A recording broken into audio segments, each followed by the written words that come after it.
Welcome to Tampon Talk with Mary. Welcome to the show that only airs once a month. Quick story. I was trying to think about what was my embarrassing thing this time around, and I think that it's a preemptive story, actually, is that I'm getting my period soon, and I'm also currently in a production of Midsummer Night's Dream, and we're going into Tech Week next week.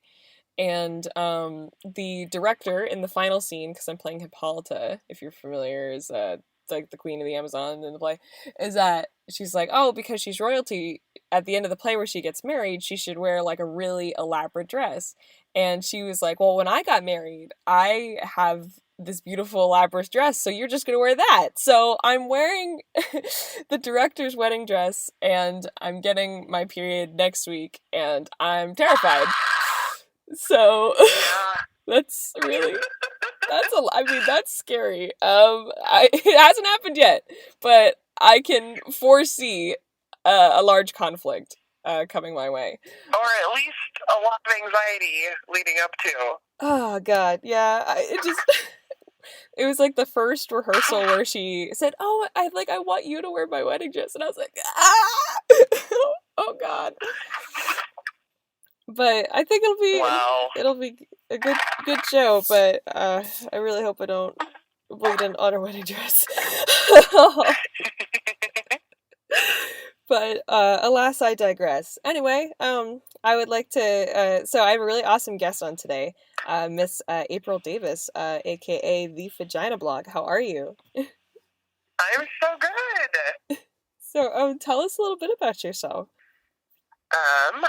Well, I love vaginas, and I care about how well they're taken care of, and so I started the Vagina Blog, and the Vagina Blog kind of focuses on everything from mental health to physical health when it comes to female bodies, and really every part of them. I mean, we talk a lot about vaginal health, but we also talk about breast health and mental health and body positivity, and so I just like to really do an all-encompassing female health platform, which is so cool because you I mean I think your platforms are pretty I guess reachable in terms of like you have the website, and then I think I find your Instagram, which is like again like super aesthetic, which I can't can't display on a podcast. But when I was like sort of stalking your site a little bit, there was it's like you have a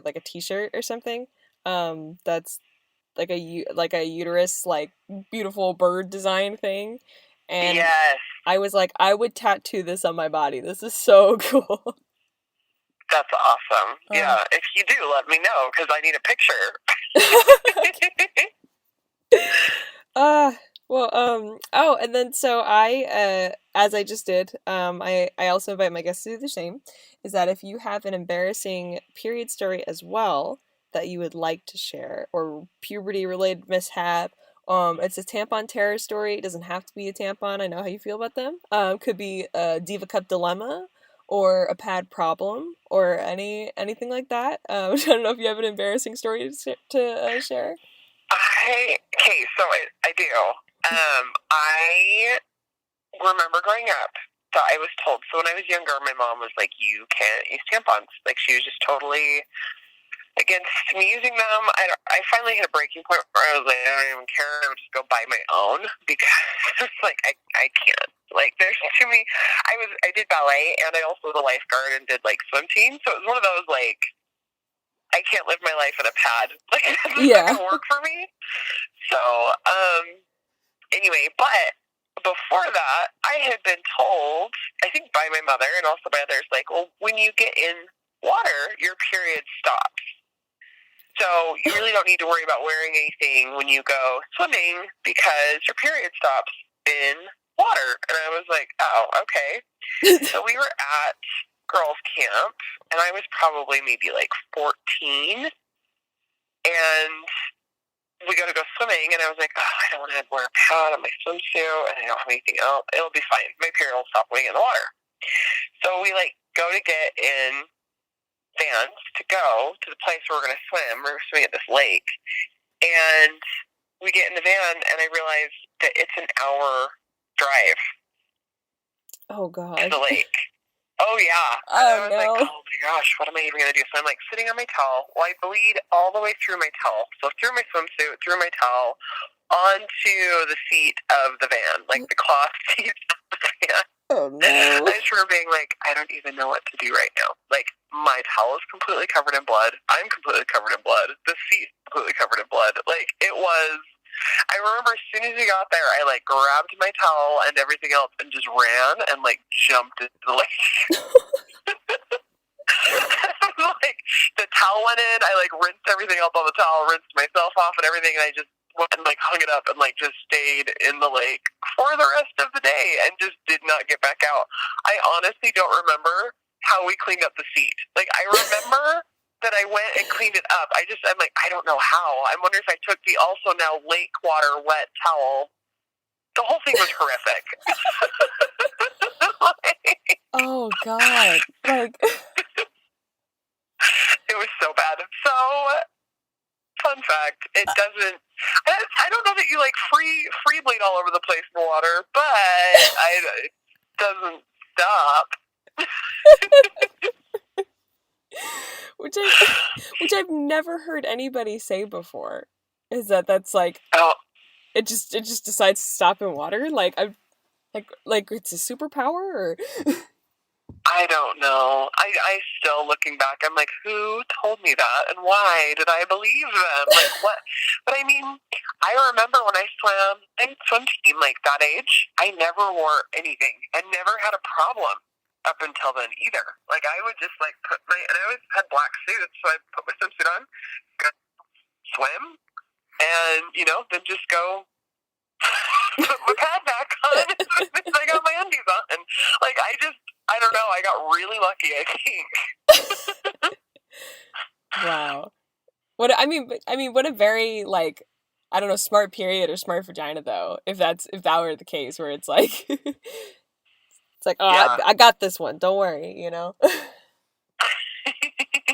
It's like, I know you didn't get me, but I'm gonna get you, it's okay. Yeah. Yeah, but, oh God, that's so funny. Cause I did swim team too, but I had, my younger sister who did it actually wore a pad in the pool.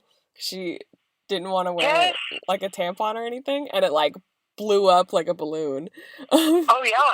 No, I knew lifeguards that would do that, and they were like, I hope I don't have to go in. And I was like, oh, what are you doing? It was crazy. Yeah. Okay. No, I've seen that. It's crazy. Well, kind of speaking of vaginas, which is, I mean, a segue that could be used for anything on the show. It's what I do. It's what I do all day. Yes. Yeah, tell me about how you started doing that. And what was, like, I mean, besides loving vaginas, which is enough of a reason, but, like, what inspired you to start the Vagina Blog? It was a long way coming. It's an interesting... So, women's health and reproductive health and female bodies, all of that, anatomy, physiology, all of it. I've loved all of this from a young age. I remember checking out books in the library about all of this and just being completely fascinated. And when I went to college, I decided to become an EMT. And so I was in emergency medical training, and we had a nurse that was teaching us how to deliver on an ambulance if we ever needed to. Someone was in labor. And she's saying that all of us West Coast women were such babies, and we needed to... On the East Coast, they don't use epidurals. They have their babies naturally because they are so much tougher than us and all this other stuff. And I remember being like, I'm a big, strong, tough woman. I was 18. I'm totally having my babies without drugs because I am so tough. So that planted a seed. And at the time, I kind of was very interested in possibly becoming an OBGYN. But I also knew I really wanted kids. And I just, as an 18, 19-year-old, couldn't fathom doing, 8 years of school and then having children and dropping out. And I knew I wanted to be home with my kids. So it's just funny looking back at, like, young April, because I knew this was kind of some of the path I wanted to go on. I just didn't know how to get there. And so had my first baby. Things went amazing. I had a really great birth. I did end up getting an epidural because it hurts real bad.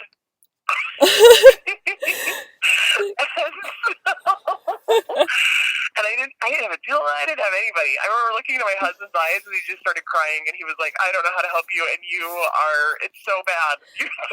Like, it's so bad. Like, and I think that was the moment where I was like, okay, he's crying. Like, it must be really bad. I think I need something. Like, I need help. And so when I got pregnant with my second, I kind of had a really good idea of what to look for and what not to. And so I started checking out midwifery textbooks from the library. I read everything I could get my hands on about childbirth and everything else because I was like, I need to know everything. And I really loved Ina May Gaskin because her whole attitude was, just because it hurts doesn't mean you don't have a good time. And she was one of the first books that I read and people that I like, watch a lot of videos and things with her where she was so willing to say like, oh no, yeah, it hurts, but that doesn't mean it has to be terrible. It doesn't mean that it's not productive. And I needed someone to say that. You get into hypno babies and stuff and they're like, if you just do this special hypnosis, it doesn't hurt at all. That's a lie. That's not true. It's a anyway, hypnosis for had my second baby, nurse midwife in hospital, was able to do it without an epidural. I had a beautiful, like, very empowering experience. It was really transformative for me because I'd already started this journey of like loving and getting to know my body and starting to try and appreciate it.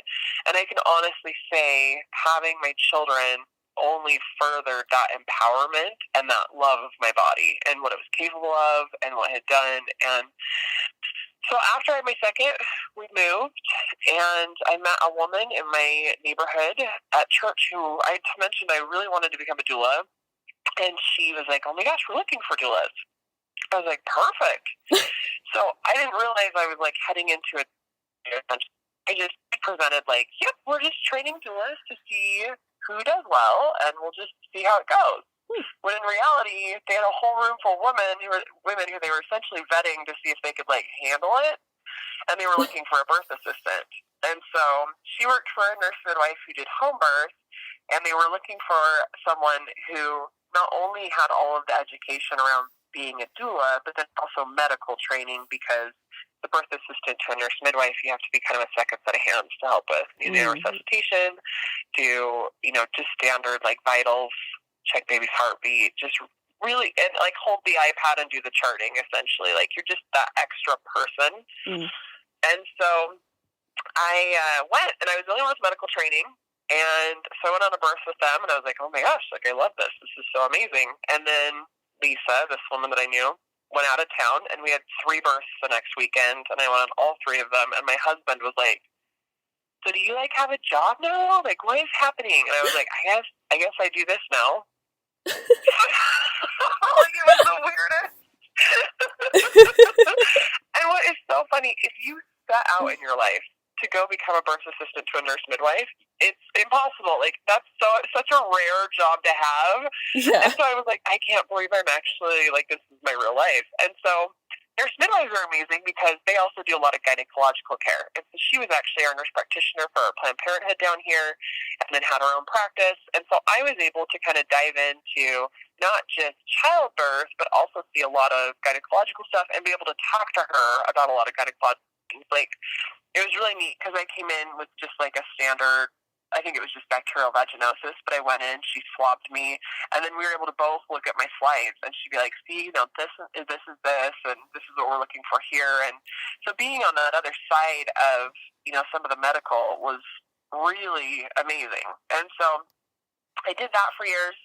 I got pregnant with my third, and I have a really terrible disorder called HG, where I can't keep food down for 9 months while I'm pregnant.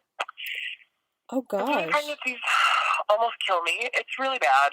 And so with him, he was my worst. And so I kind of had to retire. And I was just starting to get back into it after he was born. And my daughter was diagnosed with type 1 diabetes.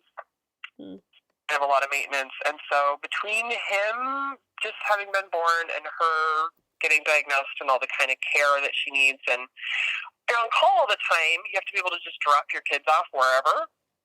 Like, and I can't do that because most people are like, you want me to give your child insulin? What? So childcare situation got really difficult, and a newborn, and it was at that point. I'd also, in the meantime, been working for a couple other blogs, and I still do. That's my full-time job, actually, is doing design for a couple other bloggers and things like that. So where I was already in that field, had all this women's health information and education rattling around in my head, I was like, I gotta do something. Like, I can't just sit here and not be a doula anymore and not be a birth assistant anymore. And so that is kind of how the Vagina Blog was born. Wow.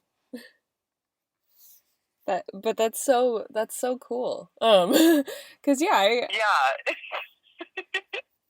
quite the story. Yeah.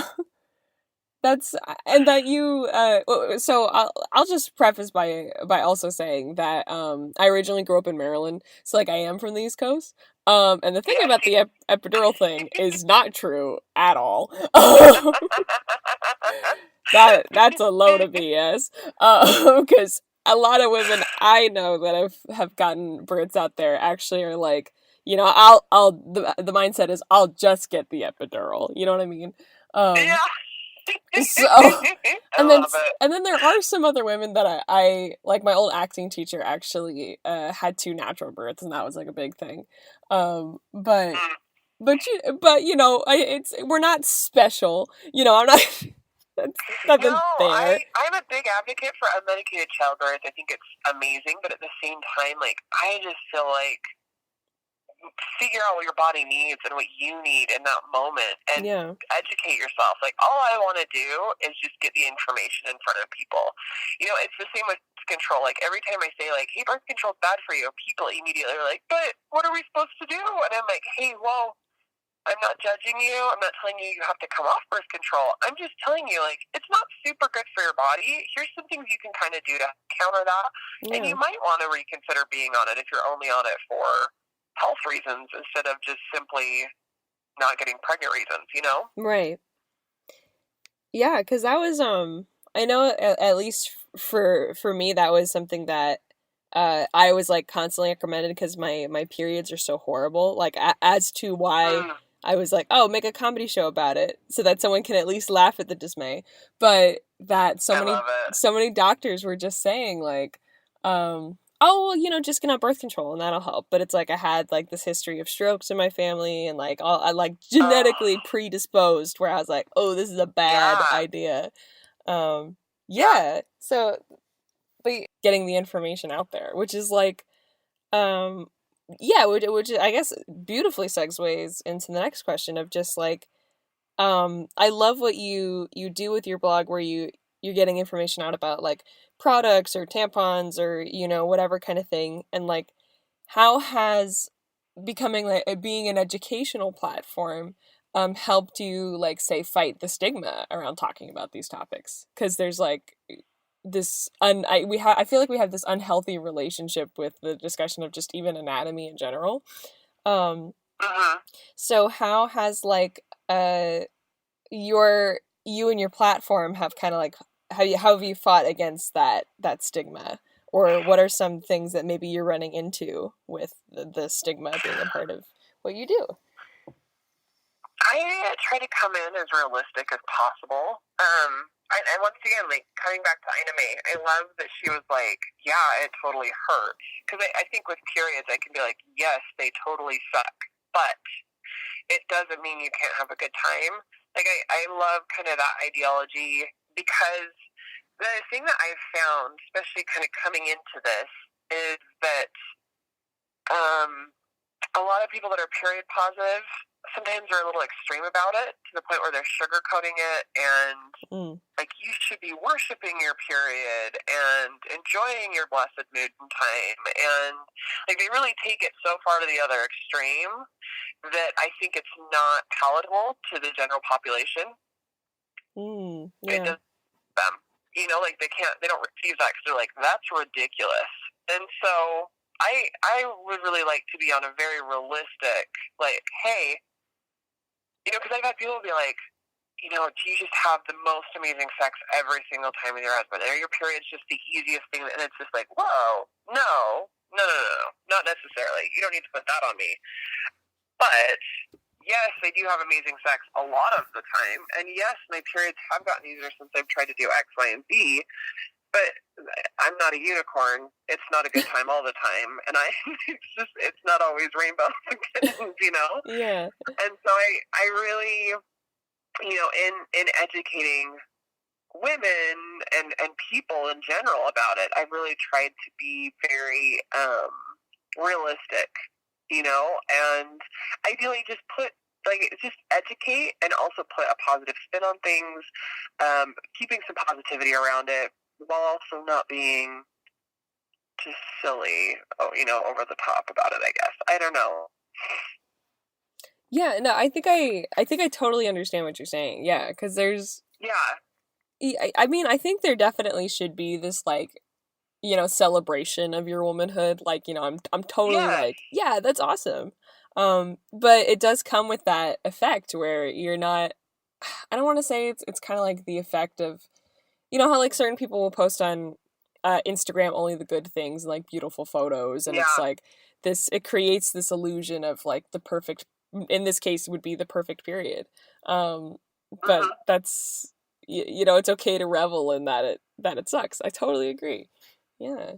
Well, or that if you're having a terrible time with it too, like if your periods are a complete nightmare, that there's something wrong with you. I mean, it's beyond like, yeah, you maybe should see your care provider about that. Right, But, right. that if you're not just like so excited and happy, and like I said, I feel like it falls flat because people see that, they don't trust whoever's giving them the information because they're like, that's not been my experience. Like, that's so then they just write it off completely. Like, oh, this person's crazy. Because I've seen, especially, a lot of people are very feminist and things like that. They're so extreme and in your face about it. Like I'm seeing lots of accounts on Instagram where people are using they're just doing crazy and weird stuff with period blood and with menstruation. They'll even wrap things into like witchcraft and things like that. And I just don't think that reaches the general population and paints that positive picture Yeah. in a realistic way. Yeah. And so I'd like to take some of the positivity that they're attempting to spread and do it realistically, I guess. Yeah. Yeah, because I've seen that too, where it's like, I don't know if it's still a thing anymore, but like doing period masks. Yes. Yeah. I was like, I mean, it's not for me, but No. That's what and like even period facials. I watched, there's a couple Instagram videos of people drinking like straight out of their menstrual cup, and I was like, no, nope, nope, nope. Like, I'm not into it. Oh my. But they're like, why is everyone not paying attention to me? I'm so period positive. Look. And it's like, no. It's too extreme. Yeah. Took it too far. Yeah, because I mean, I understand that there's a line of like, okay, that's not my thing, but if that's what you're totally. doing, but yeah, I see and what you're this saying. in a very respectful manner too. I mean, if Yeah, that's what they yeah. want to do, go crazy. I just really wanted for the Vagina Blog to be able to reach the general public. Yes, yeah. No, I agree, and it's like, because yeah, you don't have to do those kind of like. Because I think that does bring attention, but is it the right attention to what I guess would be the social issue? That's Yeah. exactly. I also, something else that's been, as I've worked for different companies and stuff, I've tried to be really, like I've had a couple companies reach out to me and say, we actually would really love to work with you because you're not X-rated and you're not, especially with when it comes to like sex toys and other things like that, which I know isn't specific necessarily to periods.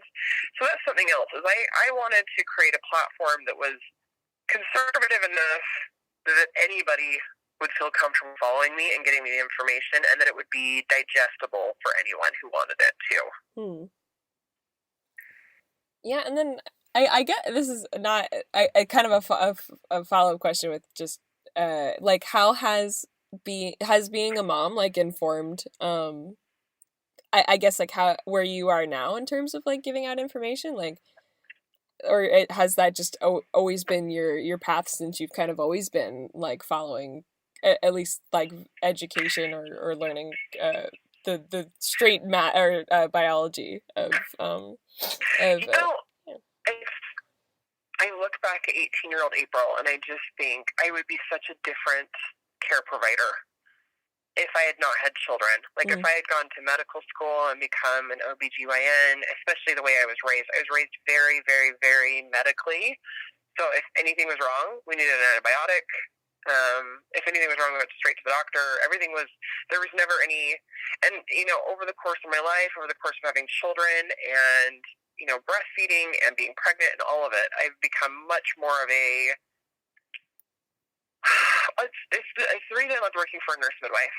There's the homeopathy and the naturopathy in it, but at the same time, in an emergency, we also carry a lot of the same drugs and equipment that the hospital does. And I feel like that's how I live my life. Like, I'm totally comfortable with the medical model of care, but I also feel like, because when you're pregnant, when you're breastfeeding, you can't take NyQuil. And so you start looking into like, well, can I maybe like drink a tea or something? Because this cold is going to kill me, Yeah. And so it changes your mindset a little bit on some of these things because you just can't. Like there isn't medical stuff you can do in a lot of these situations. And the same with your kids. When your kids get sick and stuff, like they also can't have NyQuil. So I feel like I hope that I would always have come back to midwifery being like my home. But I don't know if I would have if I wouldn't have had children. So I think having children just in that way changed me quite a bit as just a human overall in my life. And then on top of it, from an educational standpoint, I can't help but look at my kids and think, what education do I want for you? How do I want you to learn about this? How do I want other people to teach their kids this? And it's been an experiment. I've been extremely open with them. Like my girls I have a 9-year-old and a 6-year-old who can both tell you every part of the female anatomy and why it's there and what it does and how it works. And they have both asked my daughter, we're driving, and she looks at me and goes, wait a second. So how did daddy's sperm get in your uterus? Because she'd kind of asked, like, they've asked, like, where do babies come from? And we'd explained so much of, like, they come from your uterus, and this is what happens. And we just told them, like, daddy put sperm in mom's uterus, and then this happened. That it took, like, months for them to be like, wait, how did dad get in uterus? And we just explained it to them, just point blank. And so they're really well educated in all of these things. And it's hard. It's hard being a parent because you're like, okay, I'm doing things very differently than my parents. Does this work? Is this going to work? Yeah. So I'm hoping that the way that we're educating them ends up being a good thing, and I hope that they gain like a positive education from it. And I don't know. We're going into a scary time too. I look at my children and like the middle schools and stuff are having problems with so many of the younger boys especially are very much exposed to pornography, and it's really changing the way that they treat girls. And it's scary being a mom of an almost 10-year-old who, they're starting to have problems at like 11 and 12 where boys are asking for oral. Hey, I'll totally kiss you and I'll totally be your boyfriend if you'll do this for me. Or you'll do anal. And I just look at myself and go, like, at 11, I can't even fathom if someone had asked me for anal at 11. Yeah. Not really even knowing what it was himself other than what he'd seen, on the internet. And so it does. It definitely changes. I want my girls to be really well educated. I want to help people do that for their kids, too. I want them to know what's happening and what's going on and not be overwhelmed by it. I think, too, in college, one of my roommates did not know what intercourse was. She was 20, and so we had to explain it to her. And it was really alarming for me because I had another roommate who, some of the decisions they were making, like going out and hanging out with guys, was really alarming because I was like, you don't have any alarms going off in the back of your head because you have no idea. Yeah. Yeah. One of my roommates headed out with a guy at like midnight, and she's like, "Yeah, we're gonna go up and look at the stars." I'm like, "You know, he's gonna like make out with you and stuff." And she was like, "No, that he's a nice boy. Boys don't take you to go look at the stars at midnight." That's right. Look at the stars. So I don't want. They're so lucky. No one got hurt. No one had anything scary happen to them. I just can't send my own daughters out into the world that naive. Yeah. Wow, I mean, You know? yeah. And having to go from like, that's like definitely, I don't want to say like one extreme to the like other extreme, but it's like almost a positive of that. I think there's no danger in being like I don't want to say like overeducated, but Yeah. but that gives it such a, I don't know, gives them a healthy understanding of like sex in their bodies. Like that's very admirable to give it. I That's definitely what I'm hoping. And once again, it's so hard because it's just like, I hope this works. I don't know. Yeah. I don't know what this would even look like. I had it sprung on me at 11 or 12. Like, oh, by the way, you're going to get your period. And it was like, wait, what? And I'm so, like, my daughters are totally like, they know I bleed once a month. They see all the random menstrual cups and other fun things I have all over the house. And they know what those are for. And, like, it's just part of the day-to-day for them. Like, it's not like a scary thing that's going to get sprung on them when they go through it themselves, Yeah.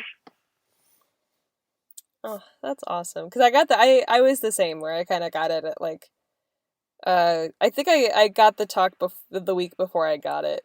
But yeah, it's like just kind of sprung on you where, and I guess the other, thing that at least parents in my generation couldn't find was like that balance of keeping the childlike innocence and wonder and then talking about this topic at the same time. Yep. Yeah. But if you're really straightforward with it, I don't feel like it takes away any innocence whatsoever. Because to them, they're like, oh, cool. Like, it's just, yeah. Yeah. I think especially if you get it like at a younger age, I feel like I'm glad that they have, and I have a whole library of books that are available to them at any time, and I will find them on occasion. That's what they'll take to bed with them to read for the night, and they'll just be curled. And like my oldest went through a period where she was reading through all of those books for like a week or two, and then they just went back on the shelf, and no big deal. And she knows that they're there any time to go back and read through, And so I don't know. I like that too, and I just think that's a good way to go. And so I have a really good friend. I'm an exchange student, and I have a friend that lives in Germany, and that's actually what her parents did. And she really liked that, and I think it was really good that way. Like, her parents were very open, and she ended up being, I feel like, growing up very sex positive and well-educated. And so I think seeing it with her, I'm like, okay, you turned out okay. This is okay. We can do this. Yeah. But that's my other frustration is everyone's yelling at the schools, like, you guys need to have better sex education. And I kind of want to be like, hey, parents, you guys need to do a better job with sex education. Yeah. Yeah, because that should be happening at home first primarily, and then, Yeah. Yeah. But they're scared. And it's like, but that's so icky, and I don't want to. Well, too bad. It doesn't have to be icky. Don't make it icky. Make it normal. Like, just be normal. Yeah. Yeah. Be normal. Just relax. It's fine. Yeah. Well, because people are like, how am I supposed to do that? And I've actually been really surprised. I've been talking to a lot of women, specifically married to husbands, who are like, I don't know how to start the conversation to talk to my husband about sex. Even though they're already doing it, and they've been doing it, and they just had a kid, or they just had this or this going on, they're like, I don't know. Because, and I talk a lot about sexual seasons. Things change when you're pregnant. They change after you have a baby. They change 2 years after you've had a baby. They change while you're breastfeeding. Like, sexually speaking, right? Like, your libido changes, your body changes. I mean, there's just a lot that goes on. But I always encourage people, like, go to lunch. Go to dinner. Leave your kids at home. Talk about your sex life at dinner. When you can't have sex, when you're not about to have sex, like, talk about it. And I'm amazed at how many grown adults are like, I don't know how to even start that conversation. I don't know how to do it. And I'm like, this is perfect. Practice here, because you're going to be talking to your kids about it in a couple years too. Yeah. You need to be good at it. Oh my, I mean that boggles my mind. But I mean, like, yeah, like it's, I feel like, yeah, that's to be the first one to have would be that one, and then, Oh yeah. yeah. Oh, man. Baby steps. Yeah. Talk to your spouse first. Talk to your partner first. Get comfortable there. Then you'll be comfortable talking to your kids about it. But we just have a lot of work to do. I mean, that's what I'm realizing. The longer I've been the Vagina Blog, the more I'm realizing there is so much work to be done. Yeah. But I'm glad that you are, you know, paving the way to get that, you know, get that done. That's trying to. That's awesome. That's I'm really trying cool. to. Yeah, and that's like the one thing that I do love about your blog is that it is very, like what we had said earlier, it's very palatable, and that you know, you're not I don't know, one side of an extreme or another side of extreme or even political or anything like that, where it's just like, this is the information, this is what you should know, and it shouldn't be stigmatized, and that we could just talk about it and have a healthy, normal dialogue about it, and everybody's okay, you know? That's what I'm trying to do. It's hard. I get yelled at a lot by everybody about how I'm doing it wrong, and so it's a hard thing, but I can't give it up. We gotta save the vaginas. Got to. They're like, everybody came from one. It's like the giver of a lot of things. So it's just, you know, everybody should know about it. Yeah, I mean, I've gotten that too, where it's, or even people that just don't want to, like, it's like, okay, well, if you don't want to hear about it versus am I doing it wrong? You know, those are different things, you know? Totally. So, totally. Yeah, I totally understand that, where it's, I mean, to be completely frank, it is a fight to be able to talk about. I mean, even I'm just doing periods. I mean, you're covering everything, so I can't even imagine. Yeah, no, it is. It's a lot. It's a lot to do, but I'm trying. Well, you're doing such a great job. I'm in full support, and I'm sure once the episode drops, that everyone will be too. I hope so. And then on that note, so how do we follow and support you as you continue this fight to get people educated? You know, Instagram's probably my biggest platform. So I always tell people, I'm like, if you really want up to date, Instagram is where it's at. I really like that I can do video and information there, and it's such a quick, easy way too to say, like, hey, I have a blog post that just came out. I wish I was more active on the blog, but there's just so much to like cover, and so a lot of it is on Instagram. So I tell people to start there, and that's where you can get a lot of it, and then kind of branch out from there. And I actually am really hoping to have my own podcast coming out sometime in the near future. So that's something that I'm working on. So look forward to that as well. Very exciting. Yeah. Very, very cool. Cool. Yeah, and then once you get the podcast like up and going too, like open invitation to come back and talk about your podcast or promote it, whatever you'd like. Awesome. Well, and for sure you're gonna have to come and be on it. I mean, jeez. Oh, that's so sweet. Well, thank you. Oh. Yeah. Well, very cool. And then we'll tag all of your so your Instagram, and then your blog as well. And then did you have an email that we could, like, just the Vagina Blog email? I can throw that in the description as well. April@thevaginablog.com. Awesome. Great. Did you have any final thoughts on anything we talked about? Like, say if somebody fast forwarded to this point, what's your take home message? Well, I guess I feel bad. I didn't talk enough about periods specifically. I feel like we went really broad, and I apologize for that. But when it comes to periods, I think the thing that I would encourage everyone to try is there are some amazing period products on the market now that have never been on the market as easily accessible as they are today. And so I I tell people nonstop, like, consider trying a cup, consider trying a disc, try period panties. There are easier and better ways to manage your period than there's ever been before, and now's the time. So branch out, get out there, try something new, and tell me about it. Yeah, yeah, I like that. I started using the cup too, so it's like, yes, I am for that as well. Yeah.